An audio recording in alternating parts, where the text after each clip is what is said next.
Month క్రితం నాకు ఆయన సినిమా చూపించారు. అండ్ సామాజిక అంశాల మీద ఒక సినిమా తీయాలంటే అది కొన్ని డెకేడ్స్ బ్యాకే మనం చూసాం. ఆర్ నారాయణమూర్తి గారు ఎన్ని సామాజిక అంశాలను ఆయన టచ్ చేశారు. అలాంటి ఒక గొప్ప గొప్ప సినిమాలు తీసిన ఆర్ నారాయణమూర్తి గారు మళ్ళీ ఇంకొక ఒక సామాజిక అంశం మీద, ఒక సమస్య మీద మిమ్మల్ని అడ్రస్ చేయడానికి వస్తున్నారు. ఖచ్చితంగా సినిమా చూడండి. ఆయన ఆవేదన సినిమాలో చూపించారు, అది ప్రజలకు అర్థమయ్యేలా తీశారు. సో మీరు కూడా అది అర్థం చేసుకుని ఆ సినిమాని ఆదరించి ఆయనకు ఒక పెద్ద హిట్ ఇవ్వాలని కోరుకుంటున్నాను. ఇకపోతే నారాయణమూర్తి గారి గురించి చెప్పాలంటే, సో నేను ఇందాక బయట నుంచొని మాట్లాడుతున్నాను. ఆయన తీసిన దండోరా కానీ, ఎర్ర సైన్యం కానీ, చీమల దండు కానీ, ఎర్రోడు కానీ, ఒరే రిక్షా, దాసనారాయణరావు గారు గురువు గారు తీసిన ఒరే రిక్షా కానీ, అన్నీ సిల్వర్ జూబ్లీస్. అంటే ఒక ట్రెండ్లో ట్రెండ్ సెట్టర్ చేసిన ఒక great actor, hero R Narayanamurthy garu. So కాలక్రమేణా ట్రెండ్ మారుతుంది, సినిమాల ట్రెండ్ మారిపోయింది. సినిమాలు ఒక్కొక్కరు ఒక్కో జోనర్లో ట్రై చేస్తూ ఉన్నారు. ఆయన తలుచుకుంటే ఆయన కూడా మారి వేరే టైప్ సినిమాలు తీయొచ్చు. బట్ ఇంకా అది మూర్ఖత్వం అనాలో, ఆయన సమాజం పట్ల ఆయనకున్న గౌరవం అనాలో తెలియదు. కానీ స్టిల్ ఇంకా సామాజిక అంశాల మీద సినిమా తీస్తాను, నేను ఇంకా ప్రజలకు అలాంటి సినిమాలు అందిస్తానని చెప్పి ఒక స్ట్రాంగ్ దీంతో వెళ్తున్నారు. సో ఖచ్చితంగా ఆయనకు సపోర్ట్గా ఉండాలి. గురువుగారు డెఫినెట్గా ఈ సినిమా మీకు మళ్ళీ మంచి హిట్ అయ్యి, సో మళ్ళీ మీరు ఇంకా ఆయన ప్రయత్నాలు చేయడానికి ఇంకా మీకు ఒక ధైర్యం ఇవ్వాలని మనస్ఫూర్తిగా కోరుకుంటున్నాను. అంటే ఇప్పుడు ఇలా మాట్లాడుతున్నాం గురువుగారు అని, చాలా ఫ్రెండ్లీగా ఉంటారు ఆయన. నారాయణమూర్తి గారు చాలా ఫ్రెండ్లీగా మాట్లాడతారు, ఎంత ఓపెన్గా మాట్లాడతారు, ఆయన ఒపీనియన్ అంత ఓపెన్గా చెప్తారు.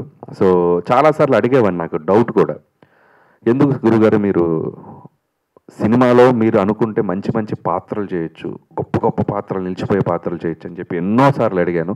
ఇప్పుడు కూడా బయట అడిగాను. R Narayanamurthy is one and only R Narayanamurthy. So నిజంగా ఆయన విల్ పవర్, నేను నా సినిమాలే, నా కైండ్ ఆఫ్ సినిమాలే నేను చేసుకుంటూ వెళ్తాను, నా ఓపుకుని ఉన్నాను అంటూ ఉంటారు ఆయన. బట్ స్టిల్ మళ్ళీ అడిగాను ఆయన్ని, మీరు కనుక డోర్ ఓపెన్ అంటే గేట్ ఓపెన్ చేస్తే మీకోసం ఎన్నో పాత్రలు, గొప్ప గొప్ప పాత్రలు రెడీగా ఉన్నాయి.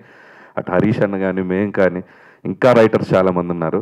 ప్లీజ్ ఇది మీరు చేయరని నాకు తెలుసు, బట్ ఏదో మీడియా ముఖంగా నా అభిప్రాయం చెప్తున్నాను. But be like you what you are sir R Narayanamurthy garu, that's up to you. Harish Shankar garu మాట్లాడతారు అన్న ఆర్ నారాయణమూర్తి గారి గురించి. చూసారు సార్,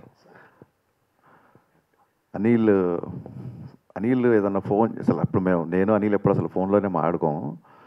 ఏదైనా ఇంకా ఫోన్ చేశాడంటే అది చాలా ఇంపార్టెంట్ అన్న అవ్వచ్చు, లేదా ఒక పెద్ద జోక్, ఒక అరగంట నవ్వే జోక్ అన్న అవ్వచ్చు. ఈ రెండు విషయాలు ఉంటే అనిల్ ఫోన్ చేస్తాడు. ఫోన్ చేసి, అన్న నేను ఒకటి అడుగుతున్నాను, నువ్వు కాదనొద్దు వచ్చేయాలి అన్నాడు. ఏంటి అంటే, ఇలాగ నారాయణమూర్తి గారిది అని. అనిల్కి నారాయణమూర్తి గారు అంటే ఎంత ఇష్టం అంటే, అందరికీ మాకు దిల్రాజు గారి ఆఫీస్లో నారాయణమూర్తి గారు బాగా పరిచయం, బాగా క్లోజు. బట్ అనిల్కి ఎంత ఇష్టం అంటే, ఈ ప్రమోషన్స్ భుజం మీద వేసుకున్నాడు. అంటే ఇప్పుడు బేసిక్ ఏ ప్రమోషన్స్ అయినా అనిల్ భుజం మీద వేసుకుంటున్నాడు. ప్రతి సినిమా నిన్న లిటిల్ హార్ట్స్ కూడా చూసాను నేను. కానీ ఈ సినిమా నారాయణమూర్తి గారి కోసం ఇష్టపడే అనిల్, నాకే కాదు చాలామందికి కాల్ చేసి ఈ సినిమా ప్రమోషన్ గురించి చెప్తున్నారు. బట్ అనిల్ మాట ఒక ఎత్తు అయితే, నారాయణమూర్తి గారు అనగానే నేనే కాదు ఎవరైనా సరే ఇండస్ట్రీలో వచ్చి ఇక్కడ నిలబడాల్సిందే. అది మీరు సంపాదించుకొని, ఇన్నేళ్ళుగా మీరు సంపాదించుకుని ఏమైనా ఉందంటే ఇది చూడండి.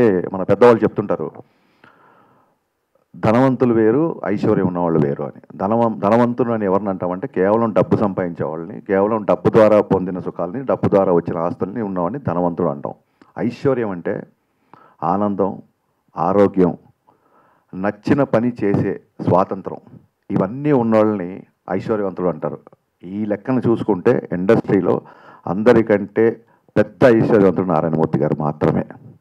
ఇందాక అనిల్ చెప్పినట్టు ప్రతి డైరెక్టర్, ఇండస్ట్రీలో ఉన్న ప్రతి డైరెక్టర్ ఆయనకి ఒక విలన్ పాత్ర అవ్వచ్చు, మంచి క్యారెక్టర్ ఆర్టిస్ట్ పాత్ర అవ్వచ్చు, ఒక రెస్పాన్సిబిలిటీ ఉన్న ఒక తండ్రి పాత్ర అవ్వచ్చు, చాలా పెద్ద పెద్ద పాత్రలు కోట్లల్లో, నా ముందే కోట్లల్లో ఆఫర్స్ వచ్చినాయి ఆయనకి.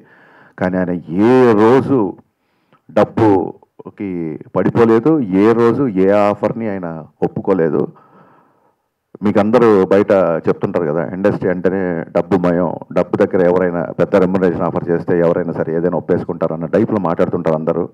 డబ్బుతో కొనలేని వ్యక్తి ఎవరైనా ఉన్నారు ఇండస్ట్రీలో అంటే అది నారాయణమూర్తి గారు మాత్రమే. ఖచ్చితంగా నేను చెప్పగలను.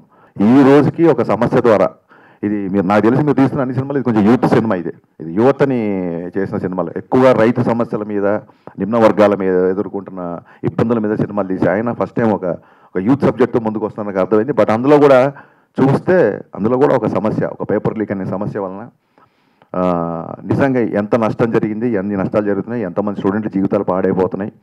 అలాగే అపాత్రదానం జరిగి జస్ట్ లీక్ అయిన మూలంగా ఏమాత్రం ప్రిపేర్ అవ్వని స్టూడెంట్స్, ఏమాత్రం అర్హత లేని స్టూడెంట్స్ అనేవాళ్ళు ఎలా లబ్ధి పొందుతున్నారు, ఈ టాపిక్స్ అన్ని ఈ సినిమాలో ఆయన డిస్కస్ చేశారని చెప్పిండ్రు. అనిల్ చెప్పాడు కదా ఆయన ఎప్పుడు మారలేదని, కానీ ఆయన ప్రతి సినిమా మార్పు కోసమే ఉంటుంది. ఆయన గురించి చెప్పాలంటే మార్పు కోసం తపన పడుతూ ఏమాత్రం మారని మనిషి నారాయణమూర్తి గారు.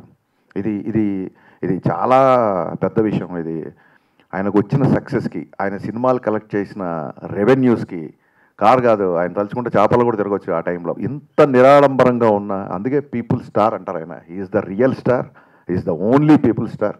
అండ్ ఖచ్చితంగా ఈ సినిమా మీరు అనుకున్న విజయాన్ని సాధించాలని మనస్ఫూర్తిగా కోరుకుంటూ, మీరు ఇలాంటి సందర్భాలలో మమ్మల్ని పిలిచి మాకు కూడా కాస్త ఒక రెస్పెక్ట్, గౌరవం కలిగేలా చేసినందుకు మీకు మనస్ఫూర్తిగా ధన్యవాదాలు చెప్పుకుంటున్నాను. నా విజ్ఞప్తిని మన్నించి ఇంత బిజీ టైంలో ఇద్దరు రావడం నిజంగానే చూడడానికి వీల్లేదు, ఎందుకంటే కుదరలేదు. నిజంగానే బిజీగా ఉన్నాను. నేను లాస్ట్ 40 రోజుల నుంచి పవన్ కళ్యాణ్ గారితో డే అండ్ నైట్ షూటింగ్ చేసి ఉస్తాద్ భగత్ సింగ్ సినిమా ఫినిష్ చేసే పనిలో ఉన్నాం. ఇంకో ముఖ్య విషయం ఏంటంటే కళ్యాణ్ గారి దగ్గర కూడా మీ ప్రస్తావన 2-3 సార్లు వచ్చింది. మా పవన్ కళ్యాణ్ గారికి నారాయణమూర్తి గారు అంటే విపరీతమైన గౌరవం, విపరీతమైన ఇష్టం. ఈ సందర్భంగా ఈ విషయం నేను చెప్పాలనుకుంటున్నాను. సార్ పవన్ కళ్యాణ్ గారు అంటే నాకు కూడా అంత బ్రహ్మాండంగా విపరీతమైన ఇష్టం అండి, గౌరవం అండి.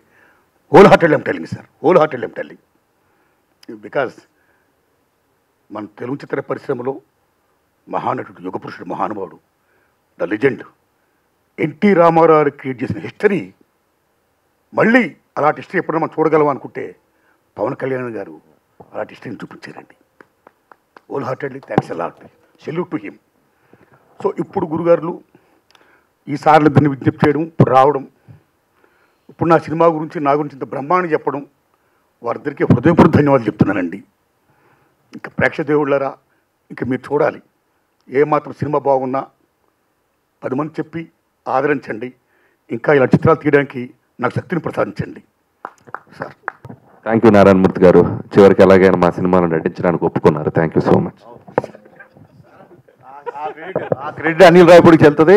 థ్యాంక్ యూ తమ్ముడు. ఇక్కడ చూడండి, ఇక్కడి నుంచి మిమ్మల్ని ఎలా చూపిస్తాం. సార్ అయ్యయ్యా, నేనేం ఒప్పుకోలేదు, క్షమించండి. మరలా మాట అంటే దాన్ని నిలబడి ఉండాలి.